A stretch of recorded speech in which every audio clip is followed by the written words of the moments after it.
It's been a whirlwind couple of years, that's for sure. My name's Laurie and I'm 27 years old, originally from England. I had to get away from my abusive ex-husband and escape to America with my 3-year-old daughter, Adelaide. Talk about a scary situation, packing up and fleeing across the pond all alone with just a toddler in tow. But I'm so glad I did it.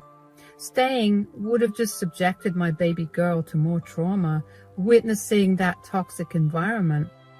At least in the States, I had some family to help us get on our feet.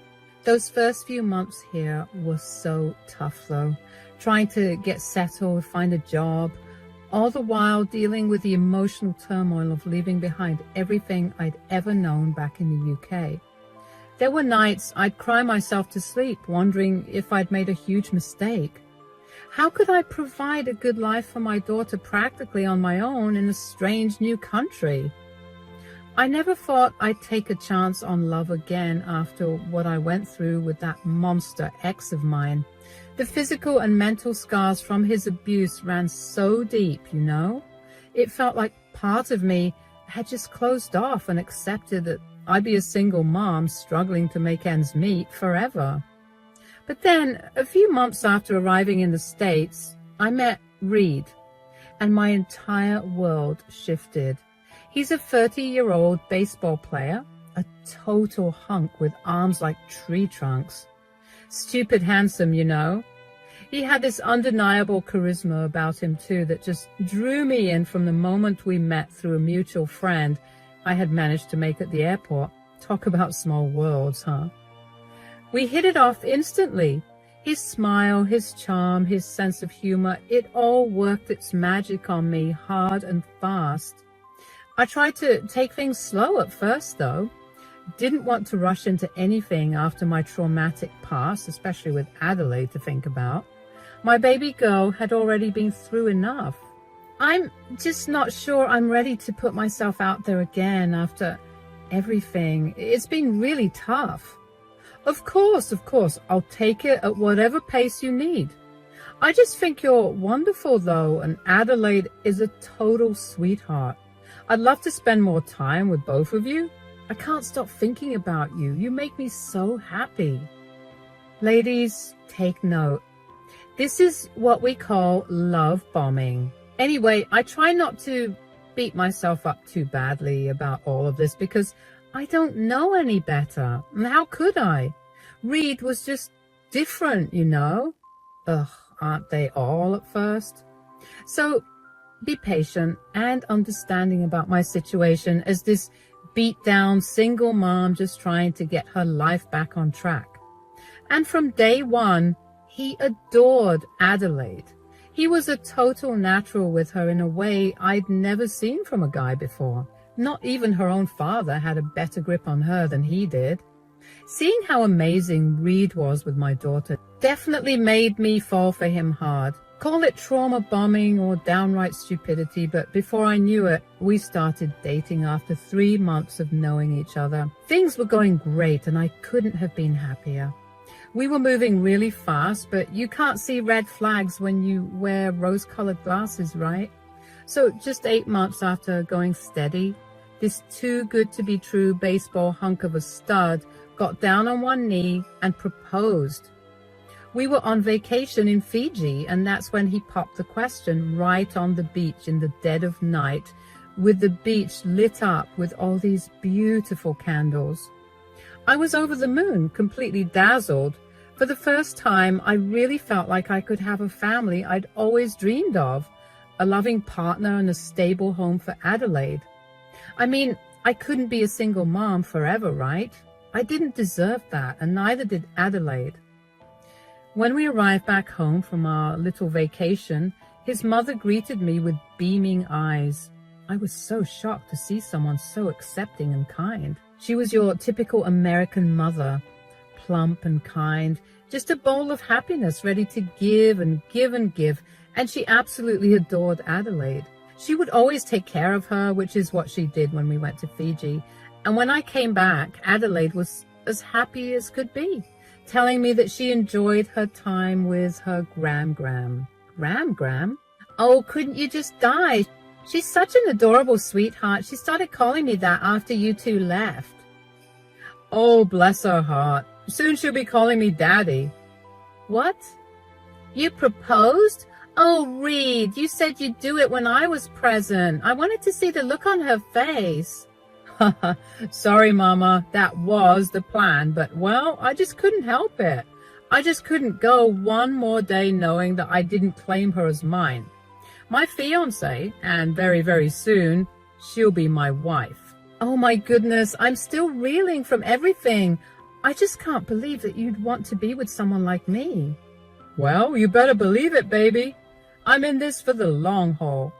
You're everything to me. I can't believe I met you, but I'll thank my lucky stars every day.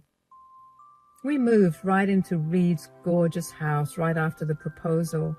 I thought that it was high time I stopped leeching off my very gracious aunt who was taking care of us. I wish I listened to her when she told me that we were moving too fast and that I should be careful. Maybe I wouldn't have gotten into this mess, but you live and you learn, I guess. Everything seemed absolutely perfect at first. He showered us both with so much love, affection, and thoughtfulness. Not to mention gifts, a whole truckload of gifts, especially for wee baby Adelaide, who just couldn't get enough toys. I'd never experienced this before, so I was lapping it all up. We started planning this lavish wedding ceremony, and his pro baseball career was really taking off too, especially when we were out and about, being snapped occasionally by some paparazzi.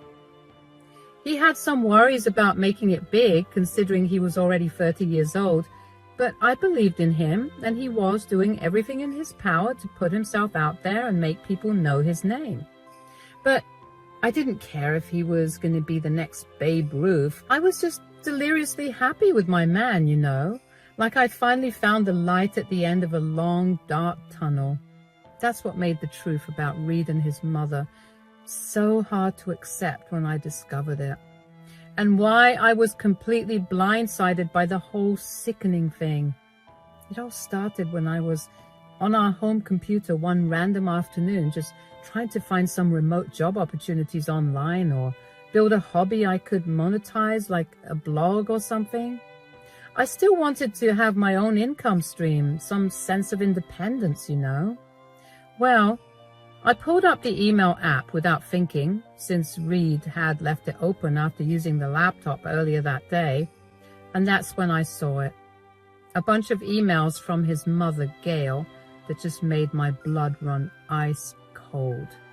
She kept going on about how she knew ways to get rid of me, talking all this sickening smack. My heart plunged straight into my stomach reading lines like that. It brought me right back to those darkest days with my abusive ex, when I lived in constant fear of setting him off and suffering his rage.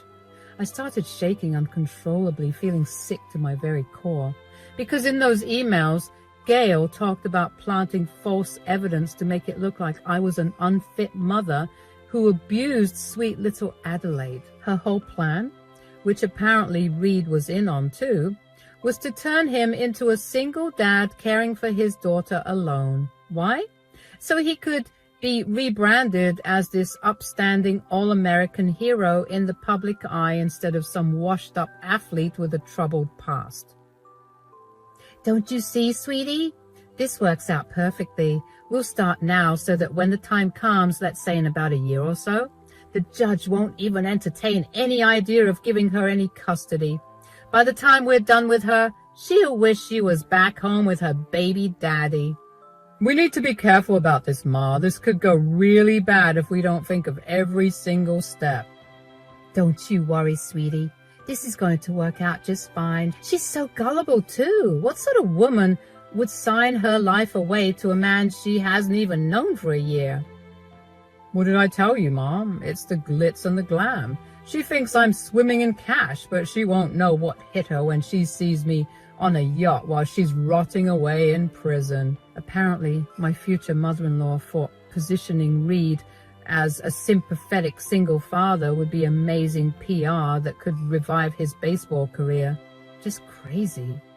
She wanted to cover up some old drug charges Reed supposedly had by totally flipping the narrative, making him out to be this beacon of virtue solely dedicated to raising this kid after his wife, me, was outed as an abusive monster.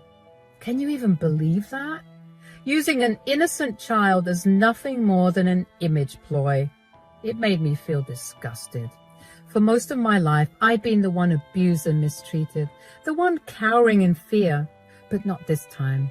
I wasn't just going to sit back and let them try to take my baby from me based on a bunch of twisted lies. I knew I had to play things smart here and gather as much evidence as I could first before making my next move. Over the next several days, I became almost obsessive going through all the saved emails between Gail and Reed over and over again. With each new revolting piece of their sinister plot I uncovered, I felt more and more sickened by what these two people I trusted were capable of. It was like I'd been transported into some nightmarish parallel dimension where your own loved ones could be conspiring to rip your world apart. That's when I stumbled across one particular email where Gail reminded Reed to delete the home security camera footage from a couple of nights earlier.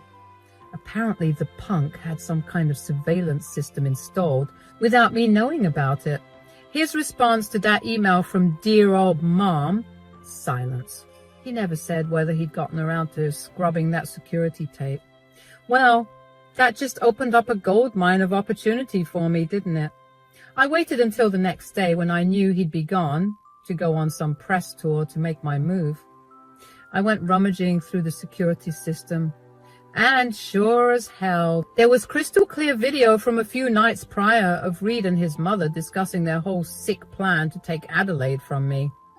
With my own eyes, I witnessed Reed readily going along with this whole demented scheme to flip the script and paint me as a danger to my own flesh and blood. Then we'll pin the drugs on her.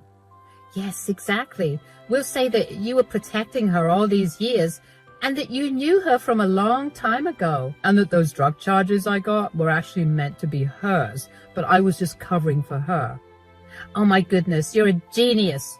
The ladies will eat that all up. Who knows, maybe you'll even get a better looking girl at the end of all of this when the ladies realize just how amazing you are. It would be even better if we get her hooked on it sooner, though. So, when would you want to start? Right after we get married. Not before? It might be suspicious. No one would suspect that I would sabotage my newlywed wife. It has to look legit, Mom. You're right. So how will you do it? You know how she enjoys her glass of wine every night? I'll start by stating that. You better make sure to do it somewhere with no cameras. Honestly, I don't even know why you've rigged the place like it's the goddamn Pentagon. Damn it, the cameras are watching us right now, huh? Yeah? Okay. Whatever, it's fine. I'm pretty sure the broad doesn't even know how to work a computer anyway. Just make sure you delete this, okay? She was looking around to find the camera in the corner of the room. Don't worry, Ma. I never forget to scrub anything I don't want people to see. We'll be fine. Well, apparently not, dear Reed. Apparently not. At that moment, watching those two people who I'd loved and trusted behave like unfeeling monsters, it was like a veil had been lifted. I saw Reed for the first time as nothing more than a calculated liar and master manipulator who'd played me like a damn fiddle in pursuit of fame and relevance. As for Gail, she was certifiable. This wicked shell of a woman who'd turn on her own grandchild just to selfishly further her son's failing career prospects. I copied that security cam footage over to a flash drive right then and there, trying to stay as calm as I could despite feeling utterly enraged. As much as I wanted to just explode on Reed and Gail in that moment, hurling obscenities and insults while flinging every last possession of theirs out a window, I knew that wouldn't accomplish anything. They just deny everything, try to gaslight me the same way abusers always do, or much worse, maybe they'd harm me or even Adelaide. This was a whole new ballpark, nothing like my abusive dirt poor ex. These people had money.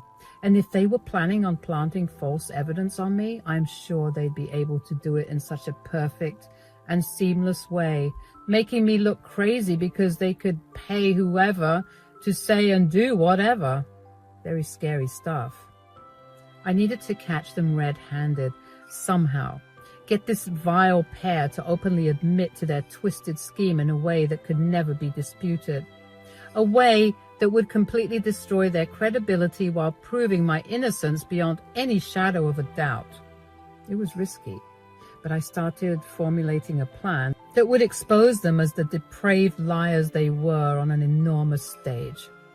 Our engagement party was coming up in a couple of weeks, an event sure to be attended by dozens of Reed's teammates, managers, various media people covering his baseball exploits, assorted family members, and whoever else. So in those days leading up to the party, I tried to act as normal as humanly possible around Reed and Gail. As hard as it was, I put on a brave face, pretending like nothing was wrong whenever they were around Adelaide and me. I didn't want to risk spooking them at all, potentially causing those snakes to try and move in desperation before I could pull off my expose. Finally, the night of the big engagement bash arrived. My nerves were basically shuttered window blinds at that point, but I had to keep up the facade of a beaming, excited, soon-to-be bride in front of the guests. My heart was pounding out of my chest, but I knew I had to do what I needed to do if it ever meant escaping. I wasn't going to wait for it to get worse like last time. It was time to make those two pay for the unforgivable hell they tried to put me and my daughter through. Once everyone had shown up, the fancy party area was packed full of Reed's minor league teammates, some media reporters from local sports outlets, various family members and other hangers-on there to revel in the festivities. The smug look on Gail's face as she surveyed the crowd of oblivious people made me want to vomit. But I contained my seething rage as the MC took the mic to officially kick off the festivities. Thanks for being here, everyone. Let's get us started. I'd like to invite the wonderful couple of honor, Reed and Laurie, to come up and say a few words. With a big fake smile plastered across my face, I grabbed the mic first before Reed could react. I told the guests, actually, before we start the speeches, I have a little surprise I've been working on for my wonderful fiancé, a special video compilation, if you will, looking back at our beautiful love story so far. The audience awed and oohed at my words, and Reed looked at me with surprise, but quickly masked it with feigned care. But after knowing what I knew that this was all just a facade. It made me sick to my stomach. Gail also looked a bit surprised, knowing that this wasn't part of the schedule. I'm sure they thought that I was that obsessed with him, making a lovey-dovey video because they were my saviors, but they didn't know what was coming. I went to the media booth that held the MC and the DJ and passed the flash drive that I had been holding on to dear life for the last couple of weeks. It was finally time. Those first few damning seconds began playing out of the speakers. Gail's shrill voice, crystal clear, callously talking about all the messed up things they had planned for me and my daughter, how they were going to falsely paint me as an abuser and try to take Adelaide away. I watched as Reed was startled, jumping up from his seat like he just sat on a hot potato. Everyone was listening intently to what was being said. Some were chuckling uncomfortably, thinking it was an act or something, so I had to clarify.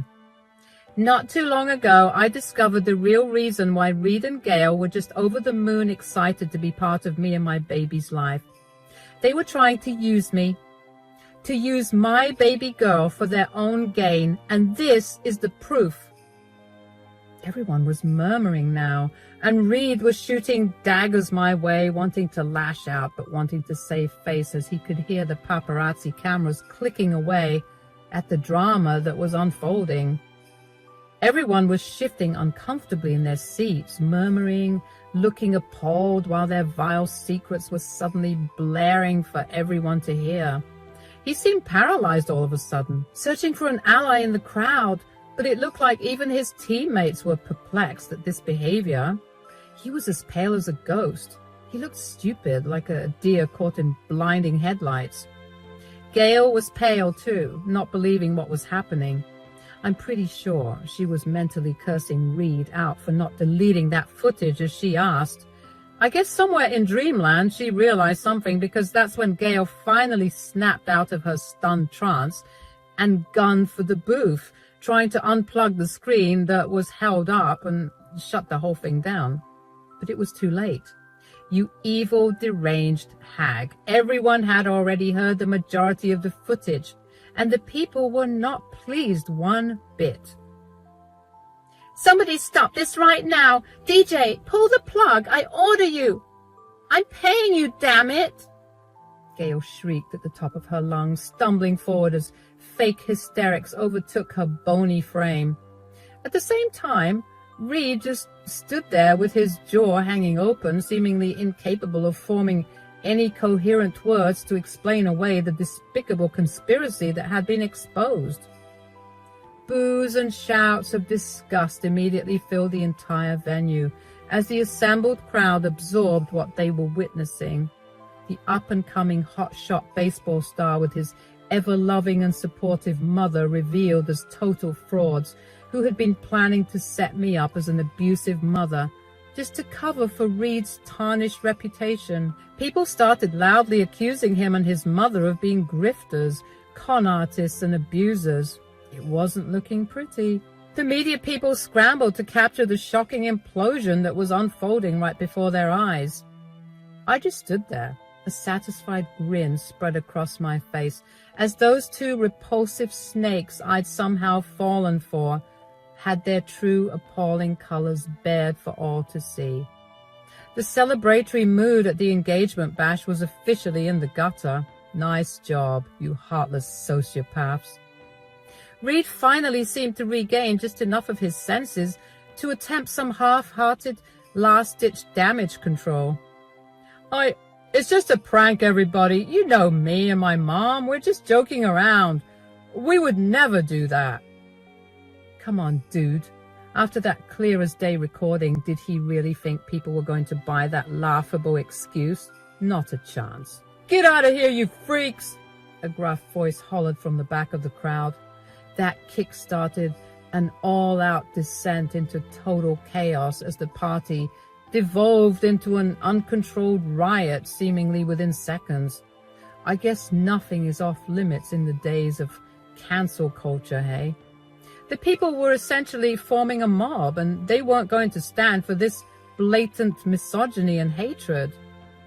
Furious guests started flinging drinks and whatever else they could get their hands on at Reed and Gale, while others tore down decorations in a mad fury at having their trust so violently violated by the celebrated couple. I'd never witnessed such a frighteningly unrestrained display of public outrage in my entire life. No less at an engagement party. To be fair, it was mainly the paparazzi who were causing the ruckus, no doubt trying to dial everything up because they knew that this juicy story would hit everyone hard in the tabloids and websites tomorrow. It was like somebody had pulled the pin on an anarchy grenade and the entire venue had instantaneously descended into chaos. Gail was reduced to nothing more than a shrieking, crumbling mess in the middle of it all, shouting incoherently at the MC to shut everything down while scrambling to avoid the torrent of garbage raining down on her, her fancy updo becoming increasingly frazzled. Reed clearly saw which way the wind was blowing and tried taking off, but it was no use. All eyes and all lights were on him, and he was left there blubbering like a fool, trying to come up with some BS excuse on why he would prank me like that. Just pathetic. I stood there proud, holding my baby, making my way towards a quieter area because little Adelaide was getting scared. understandably so. Social media people tried following me to ask me some questions, but I simply produced another flash drive I had stashed away with all the emails I had collected from those idiots. They promptly left me alone to scramble to find a computer so that they could see everything. For once, I didn't have to look over my shoulder, worried about suffering more abuse or not being believed when I tried revealing the ugly truth. The damning evidence had spoken for itself, blasting Reed and Gail's deranged lies out for the whole world to finally see. I hurried back home to pack what little belongings we had. Leaving everything behind and calling my aunt, I finally felt relief, like a weight had been lifted off my shoulders. A weight that had been there for far too long, really. The constant stress and fear of having to walk on eggshells around toxic, volatile people. Of having my reality constantly questioned and gaslighted until I started doubting my own self-worth. But not anymore. That agonizing cycle of abuse and manipulation had been shattered into pieces like a skipping record finally being smashed and broken. I was free. Adelaide was safe. Those were the only things that mattered. In the days and weeks following the engagement party implosion, the fallout was about as messy and protracted as you'd expect. Reed did a whole tour of various interviews and podcasts, trotting out a rotating cast of high-priced lawyers, PR reps, and crisis managers as he tried fruitlessly to regain control of the narrative. To absolutely nobody's surprise, he oscillated between feigning contrition and innocence, flashing that phony "aw shucks" grin that had initially charmed me into letting my guard down. He claimed the recordings had been edited and taken out of context, that it was all just a misunderstanding blown way out of proportion by yours truly. Yeah, nice try, buddy, but the court of public opinion had already convicted you. Everyone could see you were nothing more than a hollowed-out husk trying to gaslight yet another victim. And with those emails backing everything up, yeah, he was done. As for Gail, she more or less went into full-on hermit mode after that fateful engagement party. Can't say I was terribly surprised. The vicious wrath of the internet absolutely terrorized her once the truth about her scheme came out. Memes and parody video edits portraying her as a cackling Disney villain-esque mother-in-law proliferated across every social media platform. Reporters camped outside her house for weeks, hungry for any pearl of comment or reaction about her involvement in the most unhinged family drama the world had ever witnessed. Lawsuits were threatened and complaints filed with the police about alleged harassment, but nothing really made a dent. She'd been exposed as a monstrous fraud who tried to destroy her own grandchild's life just to selfishly resuscitate her son's stagnant career, and the collective internet was not keen on letting her forget that anytime soon. Gail had tried to portray herself as some upstanding, genteel Southern woman, but all anyone saw now was the truth, just an absolute soulless ghoul who deserved all the scorn headed her way. For my part, I was just relieved to be out of the spotlight and able to move forward with putting that waking nightmare family in the rear view. Sure, I did a few obligatory TV interviews in the immediate aftermath to help cement the public record with the truth. A lot of it was fairly indelicate, going over the abuse I'd suffered with my ex, my initial misgivings about Reed once I stumbled on those emails, the works. But I didn't care about humiliating them any further or clout chasing for fame off the back of their stunning fall from grace. My only aim was to reestablish my credibility and make it unequivocally clear that I was the real victim in all this. The evidence proved beyond any shadow of a doubt how Reed and his mother had engaged in a long-running plot to undermine and separate me from my own daughter. We did some counseling, both one-on-one for me and with a child psychologist for Adelaide to help her process the dramatic events we'd been through. I didn't want her to internalize any of the trauma or feelings of uncertainty that had rocked our little family. I'm so grateful for my aunt because without her, we'd have no place to go. I'm planning on suing, even with his army of lawyers. As I said, the evidence is irrefutable. And with his previous drug charges, I'm sure the judge will see right through him and his lies. Wish me luck, you guys.